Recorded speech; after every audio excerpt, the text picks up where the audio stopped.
വിശദമായ വാർത്തകളിലേക്ക്. മലപ്പുറം താനൂരിൽ നിന്ന് കാണാതായ +2 വിദ്യാർത്ഥിനികളെ കണ്ടെത്തി. മുംബൈയിലെ ലോനാവാലയിൽ നിന്നാണ് കുട്ടികളെ കണ്ടെത്തിയത്.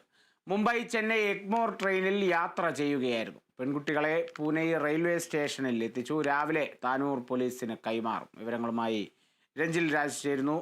Ranjil, good morning. ഇപ്പോൾ എങ്ങനെയാണ് ഈ ഒരു കുട്ടികളിലേക്ക് അവർ എത്തിയത് എന്നുള്ള നീക്കം കൂടി ഒന്ന് പറയണം. അതോടൊപ്പം ഇന്ന് എങ്ങനെയാണ് ഇനി അങ്ങോട്ടുള്ള പോലീസ് നടപടികൾ? രാവിലെയോടെ താനൂർ പോലീസിന് കൈമാറും എന്നുള്ളൊരു വിവരമാണ് നമുക്ക് ലഭിക്കുന്നത്, അല്ലേ?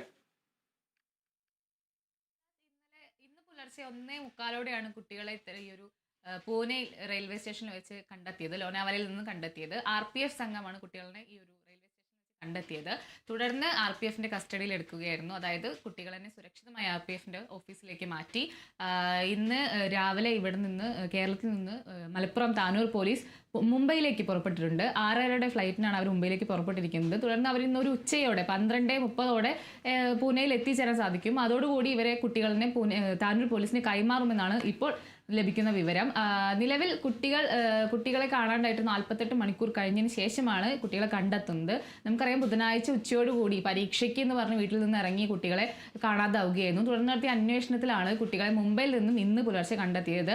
ഈ ഒരു കാണാതായതുമായി ബന്ധപ്പെട്ട് ഇപ്പോൾ ലഭിക്കുന്ന വിവരം അനുസരിച്ച് കുട്ടികൾക്ക് വീട്ടിൽ ചില പ്രശ്നങ്ങൾ ഉണ്ടായിരുന്നു. അതായത് വീട്ടുകാരുമായി ബന്ധപ്പെട്ട് ചില പ്രശ്നങ്ങൾ ഉണ്ടായിരുന്നു. അതുകൊണ്ടാണ് തങ്ങൾ വീട് വിട്ടിറങ്ങിയത് എന്നൊരു സൂചന നമുക്ക് ലഭിക്കുന്നുണ്ട്. പക്ഷെ അതിൽ സ്ഥിരീകരണമില്ല. അത് ഇനിയിപ്പോൾ കുട്ടികളെ നാട്ടിലെത്തിച്ച് വിശദമായി മൊഴി അല്ലെങ്കിൽ വിശദമായി ചോദ്യം ചെയ്താൽ അല്ലെങ്കിൽ വിശദമായി അന്വേഷണത്തിന് ശേഷം മാത്രമേ അതിലൊരു സ്ഥിരീകരണം ഉണ്ടാവുകയുള്ളൂ. വീട്ടുകാരും ഇത്തരത്തിൽ ഈ ഒരു വഴക്കിനെ പറ്റിയോ അല്ലെങ്കിൽ വീട്ടിൽ എന്തെങ്കിലും പ്രശ്നമുണ്ടോ എന്ന തരത്തിലുള്ള വിഷയത്തെ പറ്റി ഒരു പ്രതികരണം നടത്തിയിട്ടില്ല. എന്തായാലും അതിലൊക്കെ വ്യക്തത വരേണ്ടതുണ്ട്.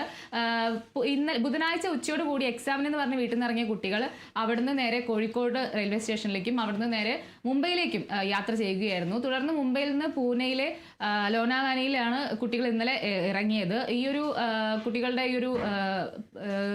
കുട്ടികൾ പോയത് കോഴിക്കോട് എടവണ്ണ സ്വദേശിയായ റിയാസ് എന്നൊരു വ്യക്തിയുടെ കൂടിയും സാന്നിധ്യത്തിലായിരുന്നു, അല്ലെങ്കിൽ വ്യക്തിയുടെ ഒപ്പം ഉണ്ടായിരുന്ന ഒരു വിവരം കൂടി ലഭിക്കുന്നുണ്ട്. ഈ ഒരു എടവണ്ണ സ്വദേശി റിയാസുമായി ഈ ഫാത്തിമ, അതായത് കാണാതായ കുട്ടികളിൽ ഒരാളായ ഫാത്തിമയ്ക്ക് ഇൻസ്റ്റഗ്രാം വഴി ഒരു പരിചയമുണ്ടായിരുന്നു. ഈ ഒരു ഫ്രണ്ട് അല്ലെങ്കിൽ റിയാസിന്റെ സഹായത്തോടു കൂടിയാണ് കുട്ടികൾ പോയതെന്നുള്ള ഒരു വിവരം കൂടി ലഭിക്കുന്നുണ്ട്. പക്ഷേ റിയാസിന്റെ കുടുംബം ഇതിൽ പ്രതികരിക്കുന്നത് റിയാസും ഈ ഒരു ഫാത്തിമയും നമ്മൾ ഇൻസ്റ്റഗ്രാം വഴി പരിചയപ്പെട്ടിരുന്നു. അപ്പോൾ ആ ഒരു കുട്ടി വീട്ടിൽ പ്രശ്നമുണ്ടായിരുന്നു, അതുകൊണ്ട് തന്നെ ഞങ്ങൾ മുംബൈയിലേക്ക് പോവുകയാണ്. ഇനി റിയാസ് വന്നാലും വന്നില്ലെങ്കിലും ഞങ്ങൾ മുംബൈയിലേക്ക് പോകും, സഹായിക്കണം എന്നൊരു റിക്വസ്റ്റ് നടത്തിയിരുന്നു. അതിൽ പ്രകാരമാണ് റിയാസ് കുട്ടികളെ മുംബൈയിൽ എത്തിക്കാൻ സഹായിച്ചത് എന്നുള്ളൊരു വിവരം കൂടി പുറത്തു വരുന്നുണ്ട്. പക്ഷേ ഈ ഒരു യാത്രയിൽ, അതായത് ഇന്നലെ ഈ ഒരു കുട്ടികളെ കാണാതായതിൽ 24 മണിക്കൂർ നീണ്ട പരിശോധന ഉണ്ടായിരുന്നു. അപ്പോൾ ഈ ഒരു കുട്ടികളെ മൊബൈൽ ഫോൺ കേന്ദ്രീകരിച്ച് നടത്തിയ ഒരു അന്വേഷണത്തിൽ റിയാസിനായിട്ടുള്ള ഒരു ഫോൺ സന്ദേശം അല്ലെങ്കിൽ റിയാസിനായിട്ടുള്ള ഒരു കോൺടാക്ട് പോലീസിന് ലഭിച്ചു. അങ്ങനെ അത്തരത്തിൽ പോലീസ് റിയാസിനെ കോൺടാക്ട് ചെയ്യുകയും റിയാസിലൂടെയാണ് കുട്ടികൾ മുംബൈയിലുണ്ടെന്നും മുംബൈയിൽ നിന്നും പൂനെയിലേക്ക് പോയിട്ടുണ്ടെന്നുള്ള വിവരം ലഭിക്കുന്നത്. തുടർന്ന് റിയാസ് വഴിയാണ് കുട്ടികളോട് പൂനെയിലെ ലോനാവാലയിൽ ഇറങ്ങാൻ ആവശ്യപ്പെടുന്നത്. അത്തരത്തിൽ കുട്ടികൾ ലോനാവാലയിൽ ഇറങ്ങുകയായിരുന്നു. ഈ ഒരു അന്വേഷണത്തിൽ ഏറ്റവും നിർണായകമായി എടുത്തു പറയേണ്ടത് ഈ ഒരു ഫോൺ കേന്ദ്രീകരിച്ച് നടത്തിയ അന്വേഷണം തന്നെയാണ്. കാരണം ഇവർ ഫോണിൽ ഇന്നലെ ഈ ഒരു ഉച്ചയോടുകൂടി പുതിയൊരു സിം ഫോണിൽ ഇട്ടിരുന്നു. ഈ ഒരു സിം കാർഡ് ഫോണിൽ കൂടിയാണ് ലൊക്കേഷൻ നമുക്ക് ലഭിക്കുന്നത്. അത്തരത്തിൽ നടത്തിയ ഒരു ലൊക്കേഷൻ കേന്ദ്രീകരിച്ച് നടത്തിയ അന്വേഷണത്തിലാണ് കുട്ടികൾ ഇപ്പോൾ പൂനെയിലുണ്ട് എന്നൊരു വിവരം പോലീസിന് ലഭിച്ചത്. തുടർന്ന് പോലീസും അതുപോലെ തന്നെ പൂനെയിലെ മലയാളി അസോസിയേഷനും RPFും ഒക്കെ കൂടി നടത്തിയ ഒരു സമഗ്രമായ അന്വേഷണത്തിലാണ് കുട്ടികളെ ഇപ്പോൾ കണ്ടെത്താൻ സാധിച്ചിട്ടുള്ളത്. ഇപ്പോൾ നിലവിൽ കുട്ടികളെ RPFന്റെ നേതൃത്വത്തിൽ മെഡിക്കൽ പരിശോധനയ്ക്കായി കൊണ്ടുപോയിരിക്കുകയാണ്. ഇനി അവിടുന്ന് തുടർന്ന് കെയർ ഹോമിലേക്ക് മാറ്റും. തുടർന്ന് താനൂർ പോലീസിനെ കൈമാറുമെന്നാണ് അറിയാൻ സാധിച്ചിട്ടുള്ളത്. ഈ ഒരു താനൂർ പോലീസ് ഇവിടുന്ന് മുംബൈയിലേക്ക് രാവിലെ എത്തിയാലും അവിടെ നിന്ന് പൂനെയിലേക്ക് ഏകദേശം ഉച്ചയോടുകൂടിയാണ് എത്താൻ സാധിക്കുകയുള്ളൂ. അതുകൊണ്ട് തന്നെ അത്രയും നേരം കുട്ടികളെ RPFന്റെ ഓഫീസിൽ ഇരുത്താൻ സാധിക്കില്ല. അവർക്ക് അതിനുള്ള പരിമിതികളുണ്ട്. അതുകൊണ്ടാണ് കുട്ടികളെ ഒരു കെയർ ഹോമിലേക്ക് മാറ്റുന്നത്. എന്തായാലും നിലവിൽ ഈ ഒരു വിദ്യാർത്ഥികൾ രണ്ടുപേരും സുരക്ഷിതരാണ്. മലപ്പുറത്ത് നിന്ന് കാണാതായ 2 വിദ്യാർത്ഥികൾ സുരക്ഷിതരാണ്. അവരെ വീട്ടുകാരെയും അറിയിച്ചിട്ടുണ്ട്. അവരുമായി സംസാരിച്ചു എന്നുള്ള വിവരമൊക്കെ ലഭിക്കുന്നുണ്ട്. എന്തായാലും എന്തുകൊണ്ടാണ് ഇവർ വീട് വിട്ടിറങ്ങിയത്, എന്തിനു വേണ്ടിയിട്ടാണ്, എന്താണ് വീട്ടുകാർ നമ്മളെ പ്രശ്നം എന്നുള്ള കാര്യത്തിലൊക്കെ വ്യക്തത വരേണ്ടതുണ്ട്. അതെല്ലാം ഇനി താനൂർ പോലീസിന് കൈമാറിയതിനു ശേഷമായിരിക്കും പുറത്തു വരിക. കാളിദാസ്. തീർച്ചയായും രഞ്ജിലെ, അതുതന്നെയാണ് ചോദിക്കാനുള്ളത്. കാരണം ഇപ്പോൾ ഈ കുട്ടികൾ പറഞ്ഞ ഒരു വിവരം അനുസരിച്ച്, അതോടൊപ്പം തന്നെ കൂടെ ഉണ്ടായിരുന്ന യുവാവ് പറഞ്ഞ വിവരങ്ങൾ അനുസരിച്ചുള്ള ചില പ്രാഥമിക നിഗമനത്തിലേക്കാണ് അന്വേഷണ ഉദ്യോഗസ്ഥരടക്കം എത്തിയിരിക്കുന്നത്.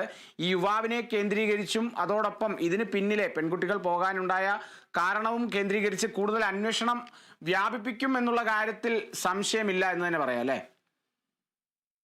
കാരണം ഇപ്പോൾ ഈ ഒരു 2 വിദ്യാർത്ഥികളും ഒരാൾ ഹ്യൂമാനിറ്റീസും ഒരാൾ സയൻസും ബാച്ചാണ്. അപ്പോൾ ഈ ഒരു എക്സാം ഉണ്ടെന്ന് പറഞ്ഞ് ഇറങ്ങുമ്പോൾ തന്നെ വീട്ടുകാർക്ക് യാതൊരുവിധ സംശയവും അല്ലെങ്കിൽ അത്തരം ഒരു സംശയത്തിന് ഇടയാക്കിയിട്ടുണ്ടായിരുന്നില്ല. കാരണം എക്സാം നടക്കുന്ന സാഹചര്യമാണ്. അപ്പോൾ ഒരുമിച്ചാണോ എക്സാം എന്നുള്ള കാര്യത്തിൽ വീട്ടുകാർ അതിനെക്കുറിച്ച് ബോധേഡായിരുന്നില്ല. പക്ഷേ ഇവർ ഇറങ്ങിയതിന് ശേഷം ഒരു എക്സാം ഉള്ളതിൽ ഒരു വിദ്യാർത്ഥിക്ക് അന്ന് എക്സാം ഉണ്ടായിരുന്നു, മറ്റാൾക്ക് എക്സാം ഉണ്ടായിരുന്നില്ല. അപ്പോൾ അത്തരത്തിൽ സ്കൂളിൽ എത്താത്തതിനെ തുടർന്ന് അധികൃതരാണ് വീട്ടിലേക്ക് വിളിച്ച് അന്വേഷിക്കുന്നത് കുട്ടി എക്സാമിന് എത്തിയിട്ടില്ല എന്ന് പറഞ്ഞിട്ട്. തുടർന്നാണ് ഇത്തരത്തിലൊരു മിസ്സിംഗ് കേസ് റിപ്പോർട്ട് ചെയ്യുന്നത്. തുടർന്ന് നടത്തിയ അന്വേഷണത്തിലാണ് ഈ ഒരു റിയാസിന്റെ പങ്കും അതുപോലെ തന്നെ ഇവർ മുംബൈയിലേക്ക് പോയ ഒരു സംഭവമൊക്കെ അറിയുന്നത്. ഇതിൽ നിർണായകമായി എടുത്തു പറയേണ്ടത് ഇവർ മുംബൈ എത്തിയതിനു ശേഷം ഒരു സലൂണിൽ കയറി മേക്ക് ഓവർ നടത്തിയിരുന്നു. അതായത് തങ്ങൾ പിടിക്കപ്പെടാണ്ടിരിക്കാൻ വേണ്ടിയിട്ട് നടത്തിയതാവാം, എന്താണെന്ന് നമുക്കറിയില്ല. എന്നാലും അവരൊരു മേക്ക് ഓവർ നടത്തിയിരുന്നു. ഈ ഒരു മേക്ക് ഓവർ നടത്താൻ കയറിയ സലൂണിൽ ഒരു മലയാളി ഉടമസ്ഥയുടെ സലൂണായിരുന്നു. അവർ വിട്ടൊരു വീഡിയോയും അവർ പുറത്തുവിട്ടൊരു വീഡിയോയും ഇന്നലെ ചർച്ചയായിരുന്നു. ആ ഒരു വീഡിയോയിലാണ് കുട്ടികൾ മുംബൈയിൽ എത്തിയിട്ടുണ്ടെന്ന ഒരു വിവരം ലഭിക്കുന്നത്. ഈ ഒരു സലൂണിൽ വെച്ച് ഈ വിദ്യാർത്ഥികൾ റിയാസിനെ ബന്ധപ്പെട്ടിരുന്നു. അതായത് തങ്ങളുടെ കയ്യിൽ മൊബൈൽ ഫോൺ ഇല്ല എന്ന് പറഞ്ഞ് സലൂണിലെ നിന്നും മൊബൈൽ ഫോൺ വാങ്ങിച്ചിട്ട് റിയാസിനെ ബന്ധപ്പെട്ടിരുന്നു. തുടർന്നാണ് റിയാസ് കുട്ടികൾ മുംബൈയിൽ എത്തിയ വിവരം പോലീസിനെ അറിയിക്കുന്നത്. ഈ ഒരു സംഭാഷണങ്ങളൊക്കെ ഇന്നലെ തന്നെ പുറത്തു വന്നിരുന്നു. എന്തായാലും ഈ ഒരു മൊബൈൽ ഫോൺ കേന്ദ്രീകരിച്ച് നടത്തിയ അന്വേഷണമാണ് ഇപ്പോൾ കുട്ടികളെ കണ്ടെത്താനായിട്ട് സഹായിച്ചിരിക്കുന്നത്. ഈ ഒരു അന്വേഷണത്തിൽ എടുത്തു പറയേണ്ടത് മുംബൈയിൽ അല്ലെങ്കിൽ പൂനെയിലുള്ള മലയാളി അസോസിയേഷനും അതുപോലെ തന്നെ മാധ്യമപ്രവർത്തകരും RPO സംഘവും പോലീസും നടത്തിയ ആ ഒരു സമഗ്രമായ ഒരു അന്വേഷണം അല്ലെങ്കിൽ എല്ലാവരും ഒത്തുചേർന്ന് നടത്തിയ ഒരു അന്വേഷണത്തിലാണ് കുട്ടികളെ ഇപ്പോൾ കണ്ടെത്താൻ സാധിച്ചിട്ടുള്ളത്. എന്തായാലും വലിയ സന്തോഷം. യാതൊരു പരിക്കുകളും ഒന്നും തന്നെ പറ്റാതെ കുട്ടികളെ ലഭിച്ചിട്ടുണ്ട്. നിലവിൽ ഇവരിപ്പോൾ കെയർ ഹോമിലേക്ക് മാറ്റിയിരിക്കുകയാണ്. ഇനി തുടർ നടപടികൾ എന്താണെന്നുള്ളത് താനൂർ പോലീസ് എത്തിയതിനു ശേഷം മാത്രമേ നമുക്ക് അറിയാൻ സാധിക്കുകയുള്ളൂ.